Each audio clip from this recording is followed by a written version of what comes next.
বিশাল বড় মালবাহী জাহাজ কিভাবে স্থির করে রাখে।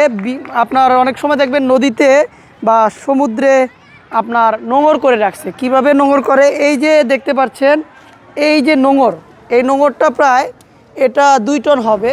এই যে নোঙর, এটার মাধ্যমে আপনার নোঙর করে রাখে। এই শিকলটা দেখতে পাচ্ছেন, এই শিকলের মাধ্যমে আপনার নোঙর করে রাখে।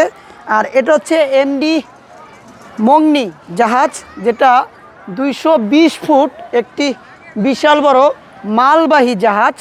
আর এটা হচ্ছে পারাবতের ডগে রয়েছে, পারাবত কোম্পানির ডগে রয়েছে।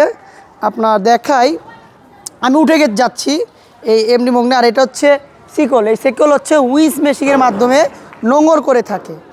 বিশাল বড়, দেখেন প্রায় 2 টনের হবে। আপনার অনেক ক্ষেত্রে দেখবেন নদীতে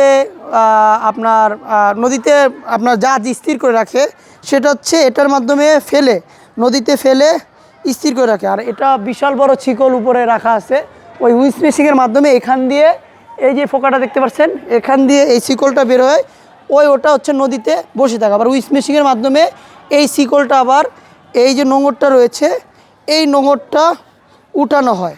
আর আমি ঘুরতেছি আর কি, বিশাল বড় নোঙর, প্রায় 2000 কেজি হবে, মানে 2 টন, 2000 কেজি হবে এই নোঙর, এই একটা নোঙর। আর এই পাশে একটু দেখাই, এই পাশে একটা নোঙর রয়েছে, দেখেন কত সুন্দর, এই পাশে একটা নোঙর রয়েছে, এটা টান করা, এটা টান করা। আর এই মালবাহী যে জাহাজ 220 ফুটের হবে, 220 ফুটের মালবাহী জাহাজে এই একটা 2 টন আর এই একটা 2 টন, 2 টন 2 টন 4 টনের আপনার নোঙর ব্যবহার করা হয়েছে।